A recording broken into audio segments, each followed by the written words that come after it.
All right, go ahead, Riaz. Good morning and welcome to the HARTING Expert Webinar Series. Today we will discuss how we can improve and expand the quality and functionality of cable assemblies. This discussion will help us in selecting the right partner for cable assembly solutions.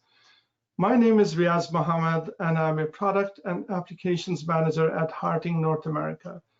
I'm joined today by Corey Jenkins, Director of Product Management from our Product Demo Center in Elgin, and by Carlos Lara, Engineering Manager for HARTING Customized Solutions.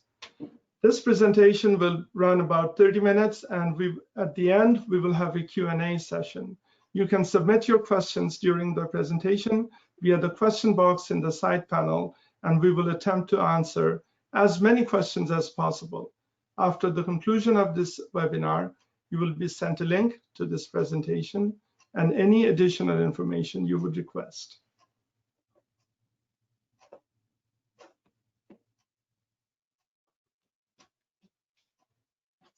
First, let me briefly introduce to you the type of cable assemblies we're talking about and typical applications for such products. The cable assemblies we are discussing today generally provide connection between industrial equipment or connect equipment to their power sources. We are not discussing cable assemblies used in consumer products.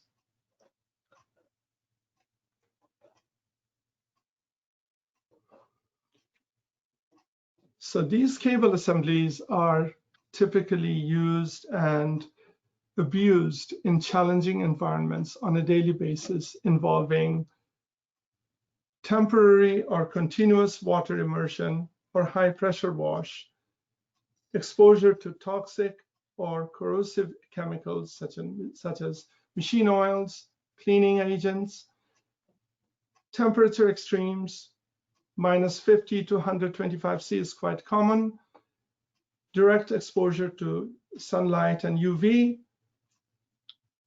high shock and vibration,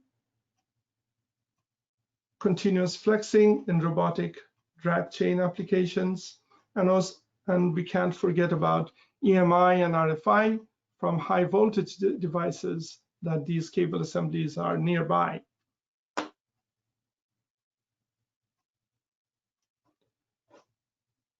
So typical construction for these cable assemblies, they can be a simple cable assembly with multi-conductor jacketed cable. Corey has some examples. Yeah, so if you take a look at this type of assembly, this is a pretty standard hood, as we call it in our world. And when we say jacketed cable, that's what I have here. This happens to be a PVC jacket. So it's a typical cable assembly, right? You have multi-conductor cores inside that can be different gauges, you know, from 2 gauge down to, 26, 28 gauge. Different diameters, up to 2 inches down to, let's say, 3/8 or smaller. So there's a wide range of multi-jacketed cables that we wanted to mention to you. This one happens to be a rubber jacketed cable, right, for your more portable cordage type applications. Most of this stuff is at least 600 volt rated. 6 conductors here. This one I'm showing you here is 24, but we do, or build assemblies, up to, 100 or 100 plus conductor counts. So that's your typical, when we say multi-conductor jacketed cable, that's what we're talking about. Thanks, Corey. And then we also can have hybrid cables with power, signal, data, fiber optic, pneumatics as applicable.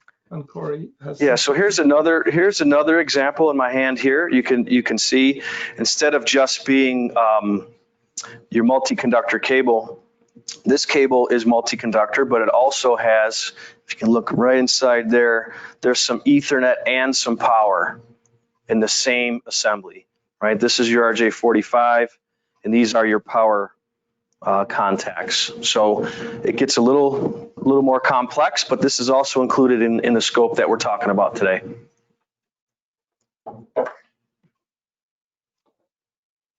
And cable assemblies can be also comprised of wire bundles that can be by themselves Right. or within a flexible conduit. All right, so here's another example that I have in my hand here. So instead of a multi-conductor cable, you can see I have conduit. This happens to be plastic conduit, but we're talking, it could be metal flexible conduit. This has a rubber coating on it. It could be a conduit that doesn't have the rubber coating, but the concept is the same, right? You have on the end here, different cables coming out of the conduit, in the conduit, into the connector. So that's really the concept here, is that, this is a pretty typical example in your machinery environment, right? This could come out of a cabinet and this could be your connector on the end. So, so far we've talked about jacketed cables, jacketed hybrid cables, and then individual wires or individual cables in some sort of a protective conduit. That's what we're talking about here. And in most cases, it's a flexible type conduit, right? When you hear the term conduit, some people do think rigid conduit, like in your house. That's not really what we're talking about. In most cases, it's a cable. So think more of a flexing when we say cable inside of a conduit. All right, just to clarify. Thanks, Corey. And last but not least, they can be overmolded. The cables can be overmolded to the connector. Right. Right, so if you look at the connectors I showed earlier, they're a little larger, a little more industrial, but a large, huge component of when we say the term cable assembly, you got to think sensors, right? M8, M12 sensor connectors, and these, what I have in my hand, are 3 examples of overmolded, right? The overmolded portion is what you see here. This happens to be a PVC overmold, right? So it's an actual process that kind of gives it a clean, untampered kind of setup here. So that's one way to do it. Another one is you have a larger connector here that can be molded. So it's kind of a neat concept that's pretty typical in the industry when you're talking about cable assembly production. Right, the opposite of overmolding is more of a mechanical type strain relief that I showed earlier. We do have both options here at HARTING. And just wanted to reiterate one more time that overmolding could be on a lot smaller connectors like these, like the M8, the M12 type sensor connectivity. So cord sets, think. Go ahead, Riyadh. Thank you, Corey. Welcome. So typical applications for these cable assemblies, transportation, automation, machinery, robotics, energy, and material handling and conveyor systems. This is where we see the environments we described earlier, these type of applications, and we can find the cable assembly we're talking about today in these type of applications.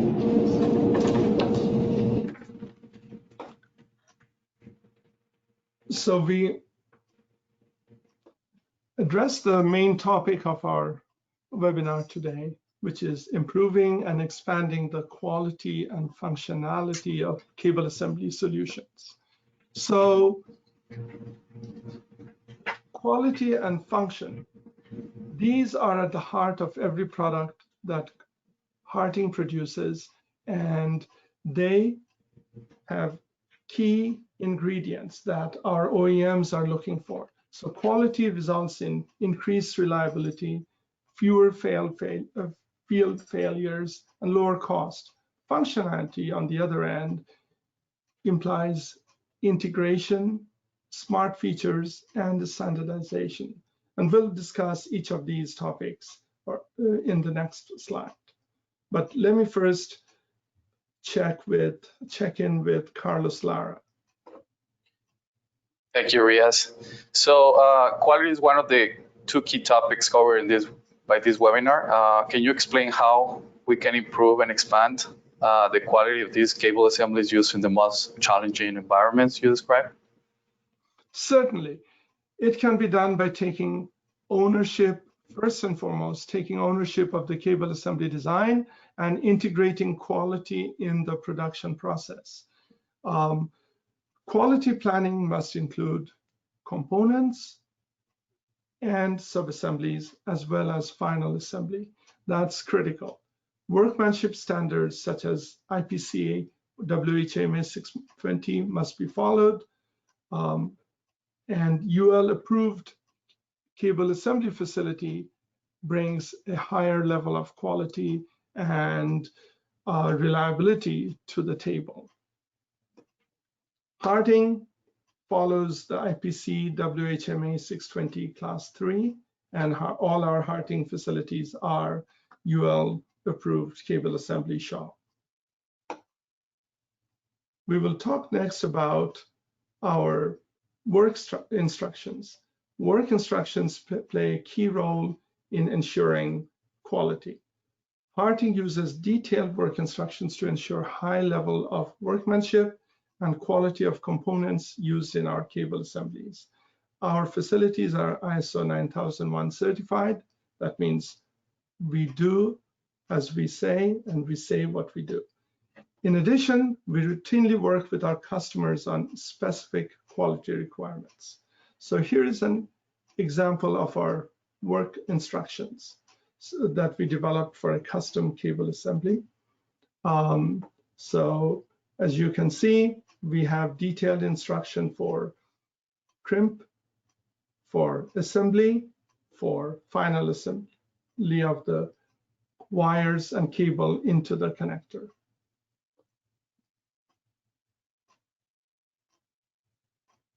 Thanks, Riaz.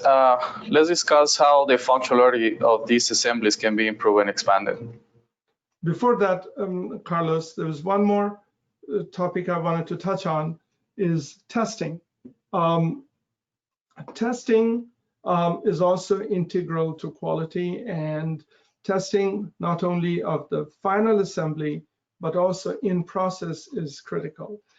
This ensures we do a lot of in-process testing to ensure high quality crimp connections, to detect any open or short circuit conditions, and confirm correct pinout, that the contacts are seated in the positions they're supposed to be.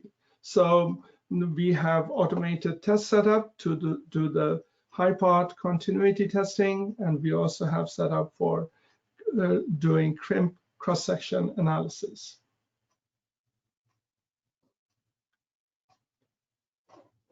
So now I can get to your question, Carlos. Yes. Thank you. So, okay, let me repeat that again. Can we discuss how the functionality of these cable assemblies can be improved and expanded? Sure. So we can improve and expand function by integrating power, signal, data, pneumatics, as we discussed earlier, in a single assembly. This reduces the connectivity footprint by combining different types of connections, copper and fiber, for example. And we can also add smart features such as coding, presence indicator, fuse inline in the cable assembly that eliminates the need for an external sensor, external switch, external fuse. So all of these features can add to the overall functionality of the cable assembly. And offering agency approvals. If a cable assembly house offers agency approvals, that allows standardization of products and allows those products to be adopted across platform by the end customer. Well, Riaz, let me show a quick example of when we say integrating, what we mean. So when you talk about functionality of a cable assembly, and Riaz talked earlier about how ownership of a design is really important when it comes to quality. That's absolutely true. But that lends itself right into functionality. So when we say that functionality, integrating things, combining things is one way to do that. I have two examples in my hand here. I'll show both of them. If you could zoom in, we can show, this orange one here has you can see some pneumatics, some power, and some signal contacts. This one here with the conduit that I showed earlier that has actually some fiber optics and power and some signal right inside of it. So this is your combined side, but also take a look at the other end of this. This is what you would find inside the cabinet. Right, so you have your fiber optic contacts here. You have your traditional power, like fast on type terminals here that go on the inside. Then you have your board level connector with braided wires to give it some enhancement features there. So this is what looks like a simple assembly on the outside, but there's a lot of design effort and combining or as we said on the slide, functionality built into this assembly. So this is a really neat example of how to do that. So thanks. Thank you very much.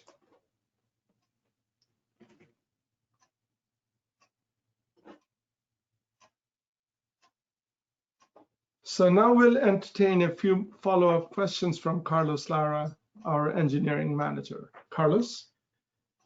Thank you, Riaz.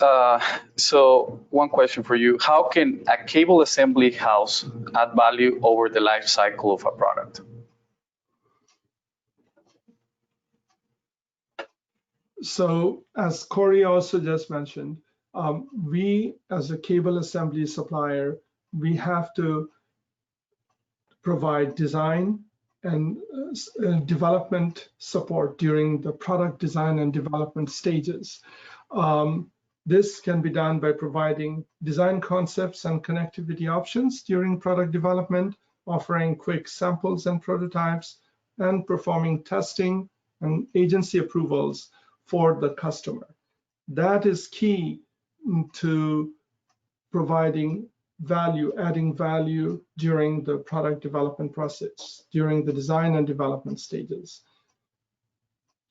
In the production stage, a cable assembly supplier can add value by matching their production ramp up and ramp down as needed by working closely with the manufacturer.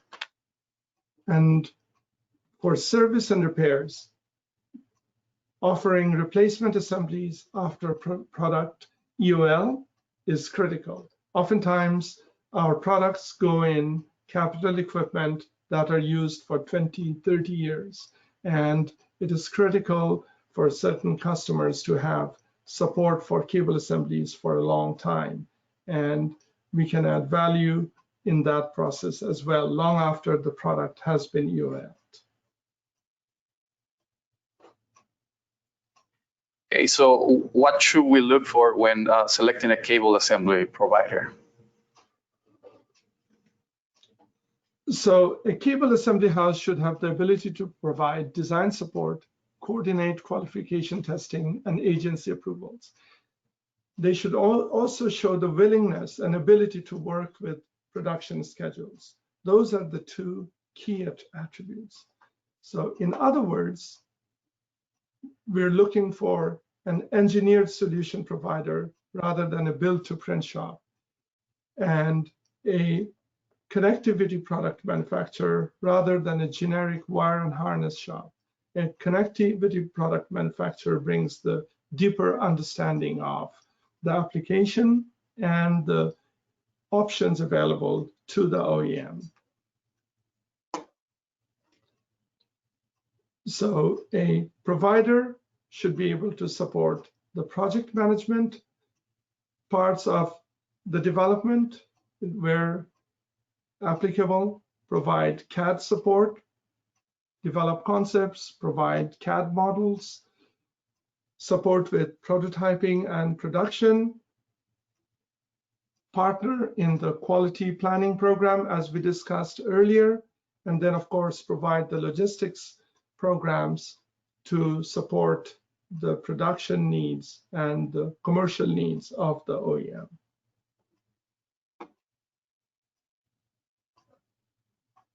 Okay, one last question for you. How can the right cable assembly partner support customized solutions?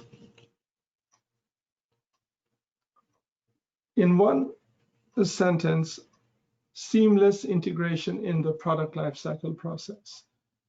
The right partner can actually blur the difference between standard and customized solutions by offering efficient change management, competitive pricing and predictable lead times, environmentally safe and sustainable design. They would also offer inventory management programs, as we discussed, that lower the risk of E&O, material, and match production to forecast. And this results in a total cost of ownership, reduces the total cost of ownership. That is the right partner for customized solutions. Typically, our customers get scared when we talk about customized solutions, but if we can offer the combination of the points I just listed, then we can blur the difference between standard and customized solutions. So the key topics of this webinar that we answered are: how can the cable assembly house add value over the life cycle of the solution? What to look for when selecting a cable assembly provider? And how can the right partner provide affordable, customized solutions?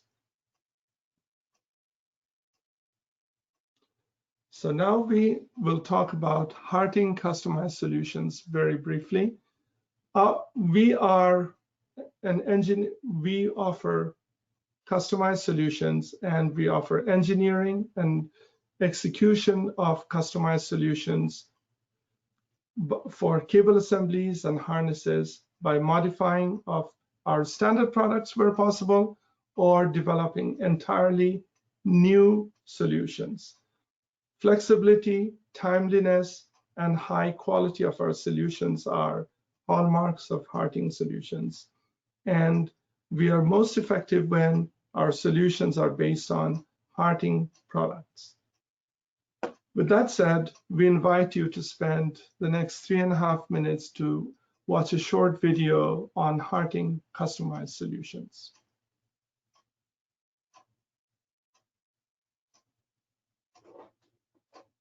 Truly effective customized connector solutions takes the right mix of manufacturing capabilities and expertise. From high-volume production runs to small batch hand assemblies to engineering teams with unrivaled connectivity know-how, HARTING's North American facilities offer everything needed to create high-quality, cost-effective solutions. Purpose-built to overcome the challenges of offshore production, our newly opened facility in Silao, Mexico is designed for high-volume, high-quality production runs with excellent operational efficiency and cost savings. Sited within a mile of Guanajuato International Airport with a co-located customs warehouse, this facility offers quick, uninterrupted delivery from plant to warehouse to customer. Plus, strong relationships with nearby universities help maintain a highly skilled workforce. Reinforcing the capabilities of our Silao facility is our 110,000 square foot flagship facility in Elgin, Illinois, offering a wide range of automated cable processing equipment for manufacturing products with exceptional reliability and cost savings.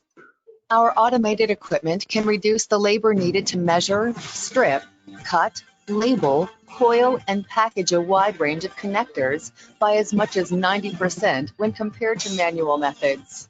Automation capabilities combined with an ultra-clean manual assembly area enables our Elgin facility to turn around high-mix and even one-off production runs cost-effectively and with the greatest quality. Whether in the US, Mexico, Europe, or Asia, every HARTING factory benefits from our financial strength and scale. We carry deep local inventory for stronger supply chains. We use our purchasing power to control component costs, and we can add capacity as partnerships grow. And all of our factories, including our Silao facility, operate under a single rigorous quality protocol. Constant in-process inspections, including visual, high pot, pull force, and cross-sectioning testing, as well as customer-specified tests, help us deliver highly reliable products. And our standardized approach to quality assurance ensures easy transitions between facilities for tailored production plans that fully leverage our global scale. Our Elgin and Silao state-of-the-art facilities, coupled with our connectivity and design expertise, makes HARTING the logical choice for industrial, rugged, and customized solutions. Whatever the scale, whatever the need, HARTING has the design and manufacturing capabilities needed to deliver the right solution. One that pushes the performance of our customers' products and their business.